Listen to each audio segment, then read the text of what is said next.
ಆತ್ಮೀಯ H16 news ಅರ್ಥಾತ್ ಹೇ ಸೀತಾರಾಮಗೆ ಸ್ವಾಗತ. ನಾನು ನಿಮ್ಮವ MI ಮಲ್ಲಪ್ಪ ಜೋತವ. ನಮ್ಮ KN ರಾಜಣ್ಣವರು ಒಂದು ಹೆಸರಂತ ಕಲ್ಲು ಭಾಳಷ್ಟು ತರಂಗಗಳನ್ನು ಹುಟ್ಟಾಕ್ತಾಯಿದ್ದಾರೆ ರಾಜಕೀಯದಲ್ಲಿ. ಯಾಕೆ ಹೇಳಿದರು ಅಂತೆಲ್ಲ ಎಲ್ಲರೂ ಒಂದೊಂದು ರೀತಿ ಅರ್ಥ ಮಾಡ್ಕೊಳ್ತಾ ಇದ್ದಾರೆ. ಒಟ್ಟಿನಲ್ಲಿ ಗದ್ದಲ ಮಾತ್ರ ಹೆಚ್ಚಿದ್ದಾರೆ. ಒಂದು ಕಡೆ DKC ಅವರು ಈ ಸಂದರ್ಭದಲ್ಲೇ ಸಿದ್ದರಾಮಯ್ಯರ ಪರ ಬ್ಯಾಟ್ ಬೀಸ್ತಾ ಇದ್ದಾರೆ. ಇನ್ನೊಂದು ಕಡೆ ಸ್ವತಃ ಅವ್ರ ಮಗ ಯತೀಂದ್ರ ಅವರು ನಮಗೆ ಹೈಕಮಾಂಡ್ ಹೇಳಿಲ್ಲರಪ್ಪ, ಸೂಚನೆ ಕೊಟ್ಟಿಲ್ಲ ಅನ್ನೋಂಗೆ ಮಾತಾಡ್ತಾ ಇದ್ದಾರೆ. ಮುಂದೆ ಅದೇ ಕಾಲಕ್ಕೆ KN ರಾಜಣ್ಣವರು ಸತೀಶ್ ಜಾರಕಿಹೊಳಿ ಅವರ ಪರವಾಗಿ ಬ್ಯಾಟ್ ಬೀಸ್ತಾ ಇದ್ದಾರೆ. ಇಲ್ಲ ಅವರು ಅಧ್ಯಕ್ಷ ಸ್ಥಾನ ಬದಲಾವಣೆ ಆಗ್ತದೆ, ಅಧ್ಯಕ್ಷ ಸ್ಥಾನ ಸಿಗ್ತದೆ ಅಂತೇಳಿ ಇವೆಲ್ಲನೂ ನೋಡಿದಾಗ ಸ್ವತಃ ನಮ್ಮ ಸಿದ್ದರಾಮಯ್ಯನವರು ಸಚಿವ ರಾಜಣ್ಣ ಯಾವ ಅರ್ಥದಲ್ಲಿ ಹೇಳಿದ್ದಾರೋ ಅದು ಅವರ ಅಭಿಪ್ರಾಯ ಅಷ್ಟೇ, ಅವರ ಹೇಳಿಕೆಯನ್ನು ನಿರ್ಲಕ್ಷಿಸಿ ಎಂದು ಹೇಳಿದ್ದೇನೆ. ನೆಗ್ಲೆಕ್ಟ್ ಮಾಡಿಬಿಟ್ರೆ ಅದೇನಪ್ಪ ಮಾತಾಡ್ತಾರೆ ಅವರು, ಹಂಗೆ ಮಾತಾಡ್ತಾ ಇರ್ತಾರೆ. ಮಾತಾಡೋದು ಅವ್ರ ಸ್ವಭಾವ ಅನ್ನೋರು ಹಂಗೆ ಉತ್ತರ ಕೊಟ್ಟಿದ್ದಾರೆ ಸಿದ್ದರಾಮಯ್ಯನವರು. ಇವೆಲ್ಲನೂ ಗಮನಿಸಿದಾಗ ಸುಸೂತ್ರಿಲ್ಲ ಕಾಂಗ್ರೆಸ್ನಲ್ಲೆಲ್ಲ. ಸಹಜದಲ್ಲಿ ಅಧಿಕಾರದಲ್ಲಿ ಸಹಜನ, ನಾನು ಮುಖ್ಯಮಂತ್ರಿ ಆಗಬೇಕಾ, ನಾನು ಅಧ್ಯಕ್ಷ ಆಗಬೇಕಾ, ದೊಡ್ಡ ಪದವಿಗೆ ಹೋಗಬೇಕಾ, ಎಲ್ಲರೂ ಇರೋದು. ನಾನು ನಮ್ಮಲ್ಲಿ ಓದಿ ನಮ್ಮಲ್ಲಿ ಐತಿ, ಎಲ್ಲರೂ ಐತಿ, ಹಂಗೆ ಇವರಲ್ಲಿ ಹೋದ. ಆದರೆ ಈ ಸಂದರ್ಭ ಒಳ್ಳೆಯ ಆಡಳಿತ ಕೊಡೋದಾಗ್ಯದ. ಯಾಕಂದ್ರೆ ರಾಷ್ಟ್ರ ಮಟ್ಟದಲ್ಲೇ ಕಾಂಗ್ರೆಸ್ 99 ಸೀಟ್ಗಳಿಗೆ ಇದ್ದಿರ್ಬೋದು MP. ಆದರೆ ಇನ್ನುಳಿದ ವಿಧಾನಸಭಾ ಚುನಾವಣೆಯಲ್ಲಿ ಸೋತಿದ್ದನ್ನು ಗಮನಿಸಿದರೆ ಕಾಂಗ್ರೆಸ್ ಹೇಳ್ಬೋದು, ಇದರಿಲ್ಲ ಎಲೆಕ್ಷನ್ ಕಮಿಷನ್ ಗದ್ದಲ ಮಾಡಿದ್ದು ಹಾಗೆ ಹೀಗೆ ಸೋತವ್ರು ಒಂದು ಏನೋ ಹೇಳ್ತಾ ಇರ್ತಾರಂತೆ ಆಡಳಿತ ಪಕ್ಷದವ್ರು ಹೇಳ್ತಾರೆ. ಗೆದ್ದಾಗಿ ಮಾತಾಡೋದಿಲ್ಲ ಅವರು ಅಂತಾರೆ. ಅಂದ್ರೆ ಒಟ್ಟಾರೆಯಾಗಿ ಗೊಂದಲ. ಯಾಕಪ್ಪ ಅಂತಂದ್ರೆ ಅದಕ್ಕಿಂತ ಮುಖ್ಯವಾಗಿ ಕಾಂಗ್ರೆಸ್ಗೆ ರಾಷ್ಟ್ರ ಮಟ್ಟದಲ್ಲೇ ಒಂದು ಇನ್ನೂ ಶಕ್ತಿ ಆಗಿಲ್ಲ. ಈ ಸಂದರ್ಭದಲ್ಲಿ ಇಂಥ ವನ ಜಗಳಗಳು ಆಲ್ರೆಡಿ 28ರವರೆಗೆ ಆಡಳಿತ ನಡೆಸಬೇಕಾಗಿತ್ತು. ಅಷ್ಟರಲ್ಲಿ ಬಿದ್ದು ಹೋಗಬಾರ್ದು ಸರ್ಕಾರ. ಯಾಕಂದ್ರೆ ಈ ಭಿನ್ನಮತ ಭಿನ್ನಾಭಿಪ್ರಾಯ ದೊಡ್ಡದಂಗೆ ಒಡೆದು ಹೋಗಿಬಿಡ್ತದ. ರಾಜಣ್ಣವರಾಯ್ತು, DK ಶಿವಕುಮಾರ್ ಅವರಾಯ್ತು, ಸತೀಶ್ ಜಾರಕಿಹೊಳಿ ಅವರಾಯ್ತು, ಮೊದಲು ಸರ್ಕಾರ ಉಳಿಸ್ಕೊಳ್ಳೋದು. ಸರ್ಕಾರದಿಂದ ಏನೋ ಮಾಡ್ಲಿಕ್ಕೆ ಸಾಧ್ಯದ, ಅಧಿಕಾರದಿಂದ ಏನೋ ಮಾಡ್ಲಿಕ್ಕೆ ಸಾಧ್ಯದ.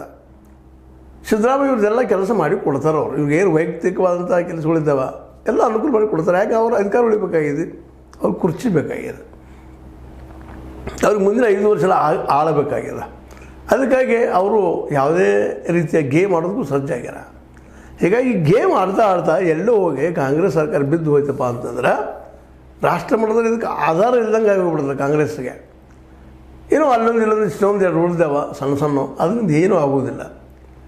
ಯಾಕಂದ್ರೆ ಇವತ್ತಂತೆ ರಾಜಕೀಯ ಅಂದ್ರೆ ಹೆಂಗೆ ರೀ, ದುಡ್ಡು ಹಾಕಿ ದುಡ್ಡು ತೆಗೆಯುವಂಥದ್ದು. ಇವತ್ತು ಗೊಬ್ಬರ ಏನಪ್ಪ ಅಂದ್ರೆ ರಾಜಕೀಯಕ್ಕೆ ದುಡ್ಡು ಹಾಕೋದು, ದುಡ್ಡು ತೆಗೆಯೋದು. ಆ ಗೊಬ್ಬರ ಸಿಗಲಿಕ್ಕೆ ಆದ್ರೆ ಇವೇನು ಹಾಕ್ತಾರೆ ಇವ್ರ ನಂತರದಲ್ಲೇ. ಯಾಕಂದರೆ ಅಧಿಕಾರಿಗಳು ದುಡ್ಡು ಬರೋದಿಲ್ಲ. ಯಾವ ಅಧಿಕಾರಿ ದುಡ್ಡು ಹಾಕಿ ಕೊಡೋದಿಲ್ಲ. ಯಾವ ಅಧಿಕಾರದ ಇರ್ತಾರೆ ಅವ್ರು ಸಪೋರ್ಟ್ ಮಾಡ್ತಾರೆ. ಅವರು ಪಾರ್ಟಿ ಫಂಡ್ ದೊಡ್ಡ ಪ್ರಮಾಣದಲ್ಲಿ ಬರೋದಿಲ್ಲ. ಅದು ಪಾರ್ಟಿ ಫಂಡ್ ಇಲ್ಲಪ್ಪ ಅಂದರೆ ಇವತ್ತು ನೀವು ಗೆಲ್ಲೋದಿಲ್ಲ. ಜನನು ಏನಾಗಿಬಿಟ್ಟಿದ್ರೆ ಮತದಾರರು ದುಡ್ಡು ಕೊಟ್ಟರೆ ಓಟ್ ಹಾಕಿವಪ್ಪ ಅನ್ನೋ ಸ್ಥಿತಿಗೆ ಬಂದಾರ. ಗ್ಯಾರಂಟಿ ಕೊಟ್ಟು ಓಟ್ ಹಾಕಿಯೋದು ಬಂದ್ರಿ ಮತ್ತೊಂದು ಸ್ಟೆಪ್ ಮುಂದೆ ಹೋಗಿದ್ದಾರೆ. ಗ್ಯಾರಂಟಿ ಬೇಕಂತೇಳಿ ಅಧಿಕಾರದ ಗ್ಯಾರಂಟಿ ಕೊಡೋಕ್ಕೆ ಸಾಧ್ಯ ಇಲ್ಲದ್ರೆ ಇಲ್ಲ. ಈ ಗ್ಯಾರಂಟಿ ಏನೋ ಕೇಜ್ರಿವಾಲ್ ಅಂತಂದರು, ಕಡೆಗೆ ಕೇಜ್ರಿವಾಲ್ ಗ್ಯಾರಂಟಿಗೆ ಬಲಿಯಾಗಿ ಹೋದರು. ಇದು ನಾವು ನೋಡಿದ್ವಿ. ಅಂದಾಗ ಇವೆಲ್ಲ ಸೂಕ್ಷ್ಮ ಅಭ್ಯಾಸ ಮಾಡಿದಾಗ ಈ ಸಂದರ್ಭದಲ್ಲೇ ಕಾಂಗ್ರೆಸ್ ಇಂಥ ಚರ್ಚೆಗಳನ್ನು ಮಾಡ್ತಾ ಕೊಡೋದು ಯೋಗ್ಯನಾ ಅನ್ನೋದು ಕಾಂಗ್ರೆಸ್ನಲ್ಲಿಯೇ ಪ್ರಜ್ಞಾವಂತರ ಪ್ರಶ್ನೆ. ಯಾಕಂದ್ರೆ ಅವರು ವಿಚಾರ ಮಾಡ್ತಾರೆ. ಈಗ ಏನೋ ತಿಕ್ಕಾಡದೊಳಗೆ ಯಾರೇ ಮುಖ್ಯಮಂತ್ರಿಗಳಲ್ಲಿ ಏನೂ ಇರಲಿ, ನೀವು ಅಧಿಕಾರ ಮಾಡ್ತಾಯಿದ್ದೀರಲ್ಲ, ಎಲ್ಲರೂ ಚೊಚ್ಚ ಪೋಸ್ಟ್ ಇದ್ದಾವೆ. ನಮ್ಮ DK ಶಿವಕುಮಾರ್ ಅವರಿಗೆ ಅಧ್ಯಕ್ಷಗಿರಿ ಜೊತೆಗೆ ನೀರಾವರಿ ಅದ, ಸತೀಶ್ ಅವರಿಗೆ PWD ಅದ, ರಾಜಣ್ಣವ್ರ ಸಹಕಾರ ಅದ, ಇವೆಲ್ಲ ಚೊಚ್ಚ ಪೋಸ್ಟ್ ಇದ್ದಾವೆ. ಚಲೋ ಆಡಳಿತ ಕೊಟ್ಟ ಆಡಳಿತ ಜೊತೆಗೆ ಅಧಿಕಾರ ಇಟ್ಕೊಂಡು ಹೋಗೋದು ಯೋಗ್ಯ ಅಲ್ಲೇನು? KPSC ಅಧ್ಯಕ್ಷ ಸ್ಥಾನ ಅಥವಾ ಮುಖ್ಯಮಂತ್ರಿ ಸ್ಥಾನ ಇವುಗಳಿಗೆ ಚಿಕ್ಕಾಡೋದು ಎಷ್ಟು ಮಟ್ಟಿಗೆ ಯೋಗ್ಯ ಅಂತ. ಯಾಕೆಂದರೆ ಇವತ್ತು BJP ರಾಷ್ಟ್ರ ಮಟ್ಟದಲ್ಲ, ಜೊತೆಗೆ RSS ಅದರ ಜೊತೆಗೆ ಸಂಘಟನೆ ಜಬರ್ದಸ್ತ್ ಅದ. ಅವರು ಒಂದು ಸಣ್ಣ ಇಶ್ಯೂ ಆಗೋದ್ರಲ್ಲಿ ದೊಡ್ಡ ಮಾಡುವಂಥ ಶಕ್ತಿ ಅವ್ರಿಗಿದೆ. ಮೀಡಿಯಾನವ್ರ ಜೊತೆಗಿದೆ. ಗೋಧಿ ಮೀಡಿಯಾ ನಾವೆಲ್ಲ ಇವತ್ತು ಟೀಕೆ ಮಾಡ್ತಾರೆ. ಟೀಕೆ ಮಾಡೋದು ಏನು ಪರಕ್ ಬಿಡೋದಿಲ್ಲ ರೀ. ಅವ್ರು ಗೋಧಿ ಮೀಡಿಯಾದಂಥ ಮಾಡೋದು ಕೆಲಸ ಮಾಡತ್ತಿರ್ತಾರೆ ಅವರು. ಮತ್ತು ಜನನೂ ಹೆಚ್ಚು ನೋಡೋದೇನು TV ಗಳನ್ನು ನೋಡ್ತಿರ್ತಾರೆ. ಹೀಗಾಗಿ ಅವ್ರ ಮೇಲೆ ಪ್ರಭಾವ ಆಗ್ತದೆ. ಒಳ್ಳೆ ಆಡಳಿತಗಾರರಪ್ಪ ಇವರು ಅಂತೇಳಿ ಮಾಧ್ಯಮದ ಮೂಲಕ ಮೂಡಿಸ್ತಾ ಇರ್ತಾರೆ. ಮತ್ತು ಅದೇ ಕಾಲಕ್ಕೆ ಅವ್ರು ಬುದ್ಧಿವಂತರು ಇದ್ದಾರೆ RSSದವರು. ಯಾವ ರೀತಿಯಾಗಿ ಕಾಂಗ್ರೆಸ್ನ ಹೆಣಿಬೇಕು ಅನ್ನೋರಲ್ಲಿ ಕಾಂಗ್ರೆಸ್ನಲ್ಲಿ ವಿದ್ವತ್ ಜನ ಕಡಿಮೆ ಆಗ್ತಾ ಇದ್ದಾರೆ. ಇವತ್ತೇನಿದ್ರು ರಾಹುಲ್ ಗಾಂಧಿ ಅವ್ರ ಜೊತೆಗೆ ಇನ್ನೊಂದಿಷ್ಟು ಜನ ಇದ್ದಾರೆ. ಅವರಂಥ ರಾಷ್ಟ್ರಮಟ್ಟದ ಒಂದು ವ್ಯಕ್ತಿತ್ವ ಪಡೆದಿಲ್ಲ. ಸೋನಿಯಾ ಗಾಂಧಿಯವ್ರಿಗೆ ವಯಸ್ಸಾಗಿದೆ. ಅವ್ರ ಜೊತೆಗೆ ನಮ್ಮ ವಾಡ್ರಾ ಅವರ ಸಹೋದರಿ ಪ್ರಿಯಾಂಕಾ ವಾಡ್ರಾ ಅವರು ಇವತ್ತು ರಾಜಕೀಯದ ಉದ್ಯೋಗ ಮಾಡ್ಕೊಂಡಿಲ್ಲ.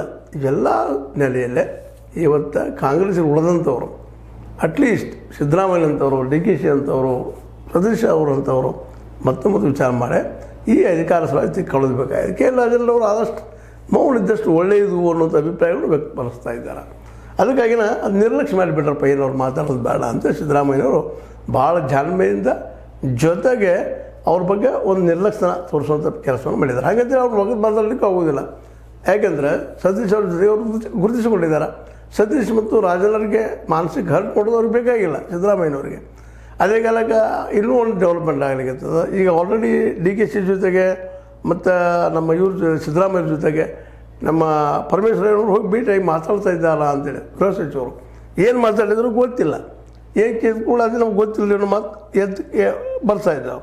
ಅಂದ್ರೆ ವಿಶೇಷವಾಗಿ ಈ ಒಂದು ಡಿಸ್ಕಷನ್, ಈ ಒಂದು ಏಟು ಎದುರೇಟು ಈ ಸಂದರ್ಭದಲ್ಲಿ ಕಾಂಗ್ರೆಸ್ಸಿಗೆ ವರ್ಜ್ ಆದಷ್ಟು ಒಳ್ಳೆಯದು. ಇಲ್ಲಪ್ಪ ಅಂತಂದ್ರೆ ಆ ಸೆಪ್ಟೆಂಬರ್ದಾಗ ಬದಲಾಗೈತಿ, ಅಕ್ಟೋಬರ್ದಾಗ ಬದಲಾಗ್ತೈತಿ, ಕ್ರಾಂತಿ ಆಗ್ತೈತಿ, ಹಂಗೆ ಆಗ್ತೈತಿ, ಹಿಂಗೆ ಆಗ್ತೈತಿ ಅಂದ್ರೆ ಅದು ಜೋಗು ಆಗಿಬಿಡ್ತದೆ. ಕ್ರಾಂತಿ ಎಲ್ಲ ಅವ್ರು ಎಷ್ಟೇ ರೀ ಕ್ರಾಂತಿ ಅಂದರೆ ಇಡೀ ವ್ಯವಸ್ಥೆ ಬದಲಾಗಬೇಕು.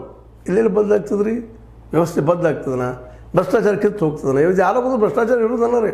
ಇವಾಗ ಸಿದ್ದರಾಮಯ್ಯ ಇದಾರ ಯಾವ್ದು ಮುಂದೆ ಬೇರೆದವ್ರು ಬಂದು ನಾವು BJP ಅವ್ರು ಮಾಡಿದಪ್ಪ ಅಂದರೆ ಮೋದಿ ಅವ್ರ ಶಿಷ್ಯ ಯಾರು ಬಂದರು ಅವರು ಸಾಧ್ಯ ಇಲ್ಲ. ಯಾಕಂದ್ರೆ ಅದ್ರ ಬೇರುಗಳು ಆಳೋರಿಗೆ ಇಳಿದು ಬಿಟ್ಟಿದ್ದಾವೆ. ಅಧಿಕಾರಶಾಹಿ ಜನ ಅಧಿಕಾರವನ್ನು ಹೆಂಗೆ ಹಿಡ್ಕೋಬೇಕು ಅನ್ನೋದು ಅವ್ರಿಗೆ ಪಾರಂಗತರಿದ್ದಾರೆ, ಬುದ್ಧಿವಂತ ವರ್ಗದವ್ರು ಇದ್ದಾರೆ. ಹೀಗಾಗಿ ಈ ಒಂದು ಸಂದರ್ಭದಲ್ಲೇ ಕ್ರಾಂತಿಯ ಮಾತಿಗಿಂತಲೂ ಇಲ್ಲೇ ಏನು ಮಾಡಬೇಕಾಗಿದೆ ಅಂದರೆ ಆಡಳಿತವನ್ನು ಸರಿಯಾಗಿ ಕೊಡಬೇಕಾಗಿದೆ, ಒಳ್ಳೆಯ ಆಡಳಿತ ಕೊಡಬೇಕಾಗಿದೆ. ನಾವು BJPಗಿಂತ ಏನು ಕಡಿಮೆ ಇಲ್ಲಪ್ಪ ಆಡಳಿತ ಕೊಡೋದಲ್ಲಿ ಅನ್ನೋದು ತೋರಿಸ್ಬೇಕಾಗಿದೆ. ಜೊತೆಗೆ ಅನೇಕ ಸಮಸ್ಯೆಗಳಿದ್ದಾವೆ ಇಲ್ಲೇ. ಈಗಾಗಲೇ ಗೊತ್ತಿದ್ದು ಬಡತನ ಆಗಿರ್ಬೋದು, ಹಸಿವು ಆಗಿರ್ಬೋದು, ಜೊತೆಗೆ ಶಿಕ್ಷಣದಾಗಿರ್ಬೋದು, ಇವೆಲ್ಲ ಒಂದು ಎರಡು ಸಮಸ್ಯೆಗಳು. ಉದ್ಯೋಗ ಇಲ್ಲ, ಮತ್ತು ಹೊರದೇಶವ್ರು ಇನ್ವೆಸ್ಟ್ಮೆಂಟು ಬಂದು ಸರಿಯಾಗಿ ಮಾಡ್ತಾ ಇಲ್ಲ. ಭೂಮಿ ಹೊಡ್ಕೊಳ್ಳೋದು ಮಾಡೋದು ಏನೋ ಕೈಗಾರಿಕಾ ಮಾಡ್ತೀವಪ್ಪ ನಾವು, MSME ಮಾಡ್ತೀವಿ, ದೊಡ್ಡ ಮಾಡ್ತೀವಿ, ಸಣ್ಣ ಮಾಡ್ತೀವಿ ಅಂತ ಕಂಪ್ನಿಗಳು ಒಳಗೆ ಭೂಮಿ ಹೊಡ್ಕೊಂಡ ನಂತರ ಭೂಮಿ ಮಾರ್ಕೊಂಡಂಥ ಕೆಲಸಗಳು ನಾವು ನೋಡ್ತಾ ಇದ್ದೀವಿ. ಇಂಥ ಪ್ರಸಂಗದಲ್ಲಿ ಸರ್ಕಾರ ಅನ್ನುವಂಥದ್ದು, ಅದರಲ್ಲೂ ಕಾಂಗ್ರೆಸ್ ಅನ್ನುವಂಥದ್ದು ಭಾಳ ಎಚ್ಚರಿಕೆ ಇಡಬೇಕಾಗಿದೆ. ಯಾಕಂದ್ರೆ ಅವರ ವಿರೋಧಿ ಯಾರಪ್ಪ ಅಂದ್ರೆ RSS. ಮತ್ತು ಬೆಳಗ್ಗೆ ಎದ್ದ ತಕ್ಷಣ ರಾಹುಲ್ ಗಾಂಧಿ ಅವರು RSSದ ವಿರೋಧನ ಮಾತಾಡ್ತಾ ಇರ್ತಾರೆ. ಹೀಗಾಗಿ ಸಹಜವಾಗಿ RSSಗೆ ಇವತ್ತು ರಾಹುಲ್ ಗಾಂಧಿ ಅವರು ಕನ್ಫ್ಯೂಸ್ಡಾಗಿದ್ದಾರೆ. ಅವ್ರನ್ನ ಹೇಗಾದ್ರೂ ಬದುಕಿ ಸರಿಸ್ಬೇಕಂತ ಇದ್ದಾರೆ. ಅವರು ಬುದ್ಧಿವಂತರಿದ್ದಾರೆ, ಹಾಗೆ ಹುಡುಕ್ತಾ ಇದ್ದಾರೆ.